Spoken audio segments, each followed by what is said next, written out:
নমস্কাৰ বন্ধু বান্ধৱীসকল, মোৰ নাম জুলি। বয়স কেইদিনমান আগতে 20 পাৰ কৰিছোঁ। গাঁৱৰ ছোৱালী মই, কিন্তু চহৰত পঢ়িবলৈ আহিছোঁ। মানুহে কয় মোৰ হাঁহিটোত যাদু আছে, কথা কওঁতে অলপ চঞ্চল, আৰু মোৰ খোজৰ এনেকুৱা লহৰ যে সকলোৰে দৃষ্টি আকৰ্ষণ কৰে। মই জানো ল'ৰাবোৰ মোৰ পিছত কিয় ইমান পৰে, কিন্তু ময়ো কম নহয়। মই ভালদৰেই জানিছিলোঁ যে কেতিয়া মিচিকে হাঁহিব লাগে, কেতিয়া চকুৱে চাব লাগে, আৰু কেতিয়া কথাত আৰু বেছি ৰহন সানি ৰসাল কৰিব লাগে।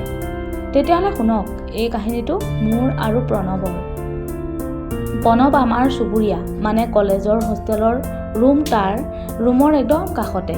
সি ইঞ্জিনিয়াৰিং পঢ়ি আছে, ওখ পাখ, স্বাস্থ্যৱান। কথা বহুত কম কয়, কিন্তু যেতিয়া কথা পাতে একদম মন মুহি লৈ যায়। গাঁৱৰ পৰাই আহিছে সিও, কিন্তু চহৰত থাকি থাকি স্মাৰ্ট হৈ পৰিছে। তাৰ দুচকু আৰু নকওঁ, বেছিকৈ ক'লে তোমালোকে ভুল ভাবিবা।